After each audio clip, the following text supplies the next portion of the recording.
नमस्कार साथियों, मैं कुलदीप कुमार केके सर संकुल मार्गदर्शन से एक बार फिर से आपका बहुत बहुत स्वागत करता हूं। साथियों, आज मैं कवियों की कड़ी के अंदर एक प्रमुख कवि देव को लेकर प्रस्तुत हुआ हूं। आज के हमारे प्रमुख कवि हैं देव, रीति काल के प्रमुख कवि देव। प्रमुख कवि हैं देव, जिनका जन्म हुआ था 1673 ईस्वी में। कहां हुआ था? इटावा, यूपी में। ये ब्राह्मण थे। निधन इनका हुआ था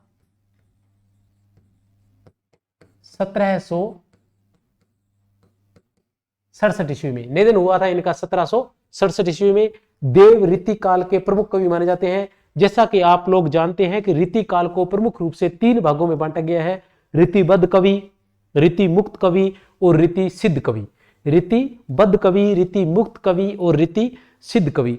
तो जो रीतिबद्ध है, जो रीति सिद्ध कवि है, उसके अंदर नाम आता है बिहारी का। प्रमुख रूप से एक ही कवि का नाम आता है बिहारी का, रीति सिद्ध कवि। जो रीति मुक्त कवि है उसमें नाम आता है घनानंद, बोद्दा, आलम और ठाकुर। घनानंद, बोद्दा, आलम, ठाकुर और द्विजदेव, ये 5 नाम आते हैं रीति मुक्त कवियों में। और बाकी जो शेष कवि बचते हैं वो लगभग सभी कवि आते हैं रीतिबद्ध कवि, जिन्होंने रीति का अनुसरण किया था, एक ही प्रकार की रीति का अनुसरण किया था, रीतिबद्ध कवि। तो जो देव है वो प्रमुख रूप से क्या है? रीतिबद्ध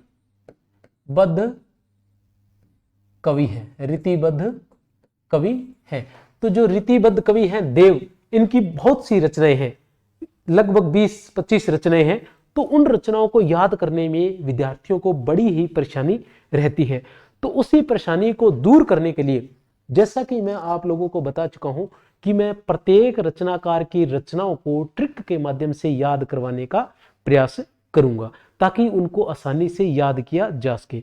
अधिकतर क्या है, रचनाओं के बारे में भी बताऊंगा और रचनाएं ट्रिक से भी याद करवाऊंगा।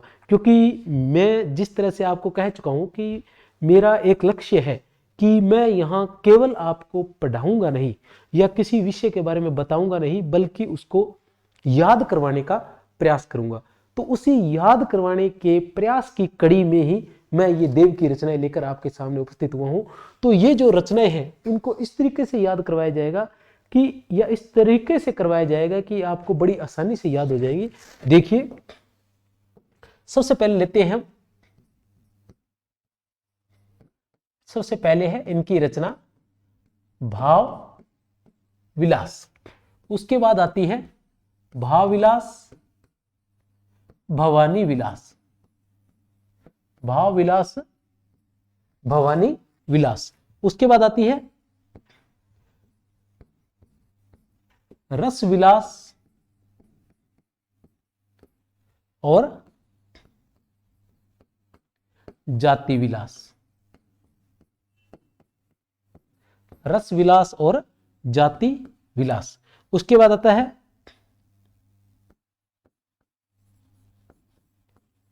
राधिका विलास। राधिका विलास के बाद आता है कुशल विलास। और उसके बाद आता है 7 नंबर पर कुशल विलेल। तो अभी आप देखेंगे कि ये जो रचनाएं हैं, प्रारंभिक रचनाएं, देखिए 6 रचनाएं। ये 6 रचनाएं किससे संबंधित है? विलास। मतलब अपने को याद रखना है कि विलास से संबंधित हमारे पास 6 रचनाएं हैं। कौन कौन सी? भाव विलास, भवानी विलास, रस विलास, जाति विलास, राधिका विलास और कुशल विलास। ये 6 रचनाएं विलास से संबंधित है। और कुशल विलास के साथ हमें एक कुशल विलेल है जो फ्री में मिलती है, कुशल विलेल। अब आगे आते हैं, इनकी आगे रचनाएं पढ़ते हैं। अब आएंगी इनकी देव से संबंधित, देव से संबंधित इनकी रचनाएं। देव से संबंधित रचनाएं कौन सी है इनकी?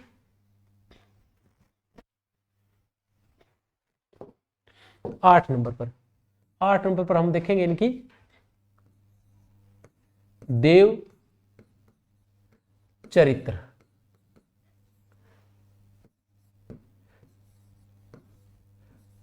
देव माया प्रपंच, देव चरित्र, देव माया प्रपंच, देव शतक और इसके साथ नीति शतक। जैसे हमें वहां मिली थी ना विलास के साथ एक रचना फ्री मिली थी, उसी प्रकार यहां भी हमें फ्री मिलेगी। तो यहां कितनी रचनाएं हैं? यहां देव से संबंधित है देव, देव वाली कितनी रचनाएं हैं? 3 रचनाएं, देव चरित्र, देव माया प्रपंच और देव शतक। देव चरित्र, देव माया प्रपंच और देव शतक, और देव शतक के साथ एक रचना हमें फ्री मिलती है नीति शतक। कौन सी? नीति शतक। अब आते हैं आगे, 12 नंबर पर है प्रेम से संबंधित, प्रेम तरंग, प्रेम चंद्रिका, फिर आएगा प्रेम दीपिका। तो ये 3 रचनाएं कौन सी होगी? प्रेम वाली, प्रेम वाली 3 रचनाएं। आपने देखा होगा शुरुआत में हमारे को कितनी रचनाएं मिली थी? विलास की कितनी रचनाएं थी? 6, ठीक है। और देव की कितनी रचनाएं हैं? 3, और प्रेम की कितनी रचनाएं हैं? 3। इसके बाद हम देखते हैं प्रेम तरंग, प्रेम चंद्रिका, प्रेम दीपिका। उसके बाद आता है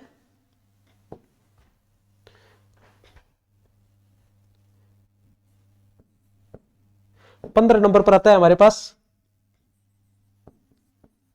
काव्य रसायन। 16 नंबर पर आती है हमारे पास राग रत्नाकर। 16 नंबर पर हमारे पास आती है राग रत्नाकर। और 17 नंबर पर हमारे पास रचना आएगी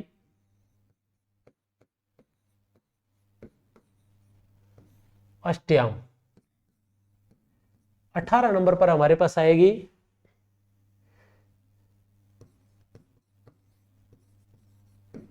सुख सागर तरंग। सुख सागर तरंग 18 नंबर पर हमारे पास रचनाएं आएगी सुख सागर तरंग। तो अभी हम देख रहे हैं कौन कौन सी थी? 3 रचनाएं हैं देव वाली, देव चरित्र, देव माया प्रपंच, देव शतक, और देव शतक के साथ एक आ जाती है नीति शतक। ये हमारे पास फ्री में मिल जाती है हमारे को, जो नीति शतक है। उसके बाद हम देखते हैं कि प्रेम तरंग, प्रेम चंद्रिका, प्रेम दीपिका, काव्य रसायन और राग रत्नाकर। उसके अलावा हमारे पास रचना आ जाती है 16 के बाद आती है 17 नंबर पर हमारे पास है अष्टयाम, सुख सागर तरंग, और एक और अन्य रचना है इसकी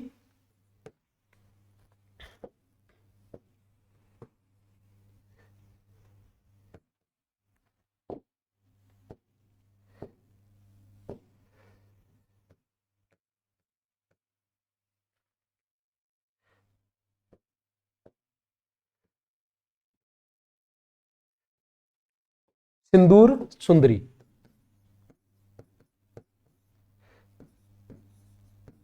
सिंदूर सुंदरी।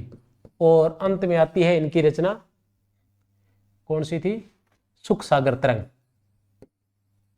सुख सागर तरंग, ठीक है। अब हम देव के बारे में पढ़ते हैं। देखिए भाव विलास, इनकी प्रथम रचना है भाव विलास। इसके बारे में कहा जाता है कि यह रचना इन्होंने 16 वर्ष की अवस्था में, कितनी अवस्था में? 16 वर्ष की अवस्था में लिखी थी। कहां लिखी थी? 16 वर्ष की अवस्था में। औरंगजेब के पुत्र, औरंगजेब के पुत्र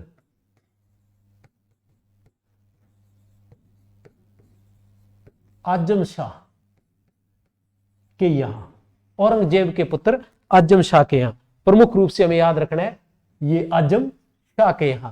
कौन सी? भाव विलास इनकी प्रथम रचना मानी जाती है। भाव विलास जो 16 वर्ष की अवस्था में इन्होंने लिखी थी, भाव विलास। उसके बाद आता है भवानी विलास। भवानी विलास है, यह लिखी गई थी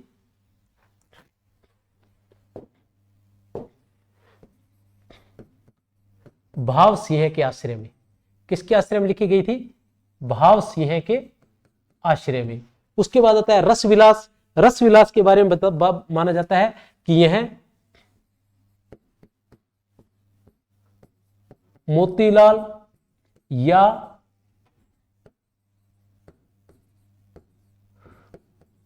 भूपलाल पाखर के आश्रय में लिखी गई थी। रस विलास जो है वो मोतीलाल या भोगीलाल, ठीक है ना, या भूपलाल पाखर के आश्रय में लिखी गई थी। जाति विलास, जाति विलास के बारे में माना जाता है कि विभिन्न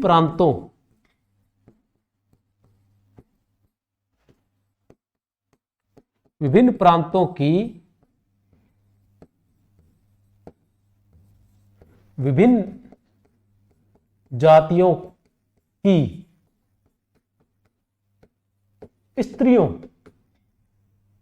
के बारे में इसमें वर्णन है। किसमें? जाति विलास में। तो जाति विलास में किसकी जाति का विलास बताया गया है? स्त्री की जाति का विलास। और स्त्री की जाति का विलास कैसे बताया गया है? विभिन्न प्रांतों में, क्योंकि एक ही प्रांत में एक ही जाति की स्त्री नहीं रहती है, तो अलग अलग प्रांतों में। तो इसके साथ साथ इसमें क्या बताया गया है? भ्रमण या यात्रा का भी चित्रण है। किसका? यात्रा का भी चित्रण है इसमें। किसमें? जाति विलास में। हमें याद रखना है विभिन्न प्रांतों की विभिन्न जातियों की स्त्रियों का चित्रण है। फिर आता है राधिका विलास, कुशल विलास और कुशल विलील। ये है अलग रचना, इनके बारे में कोई विशेष नहीं है। कुशल जो विलास है ये शायद कुशल सिंह के आश्रय में लिखी गई, बताते हैं। फफूंद रियासत के, फफूंद जो रियासत थी उसके थे ये शासक थे कुशल सिंह, उनके आश्रय में लिखी गई थी कुशल विलास। तो भाव विलास जो थी वो 16 वर्ष की अवस्था में औरंगजेब के पुत्र आजम शाह को सुनाया गया था। भवानी विलास भाव सिंह के आश्रय में, रस विलास मोतीलाल या भूपलाल पाखर के आश्रय में, जाति विलास विभिन्न प्रांतों की विभिन्न जातियों की स्त्रियों के बारे में, राधिका विलास कुशल सिंह के आश्रय में। उसके बाद आ जाते हैं अपने देवचरित्र। देवचरित्र जो है इसके बारे में ऐसा कहा जाता है, मैं व्हाइट बोर्ड यूज कर लेता हूं, पता नहीं बाद में दिखेगा कि नहीं। इसमें ऐसा कहा जाता है कि इसमें कृष्ण के चरित्र का चित्रण है। क्या है इसमें? कृष्ण के चरित्र का चित्रण है। और जो देव माया प्रपंच है, देव माया प्रपंच ये प्रबोध चंद्रोदय,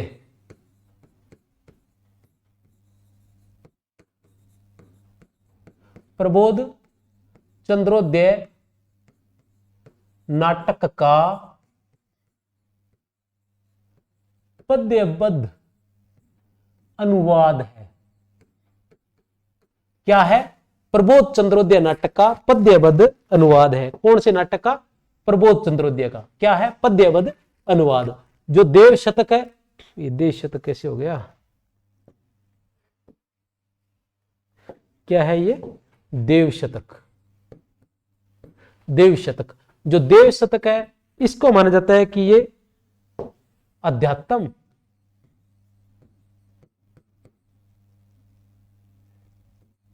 अध्यात्म से संबंधित रचना है, अध्यात्म से संबंधित।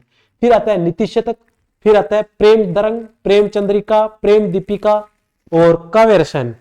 काव्य रसायन जो है ये है सर्वांग निरूपक लक्षण ग्रंथ। काव्य रसायन क्या है? सर्वांग निरूपक लक्षण ग्रंथ, जो काव्य रसायन है। उसके बाद राग रताकन, यह संगीत विषयक, जैसे राग है, राग से हम जान सकते हैं कि संगीत विषयक ग्रंथ है। ठीक है। उसके बाद आते हैं अष्टयाम। अष्टयाम जो है यह क्या है? अष्टयाम बहुत ही महत्वपूर्ण रचना है।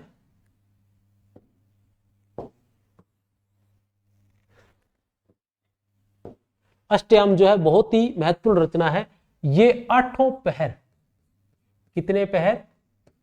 आठों पहर में होने वाले नायक और नायिका के विलास का चित्रण है इसमें। किसका है? नायक और नायिका के विलास का चित्रण है इसमें। किसमें? अष्टयाम में नायक और नायिका के विलास का चित्रण है। उसके बाद आता है सिंदूर सुंदरी और सुख सागर तरंग। सुख सागर तरंग के बारे में माना जाता है, किसने माना है? नगेंद्र ने। क्या माना है? नायक नायिका भेद का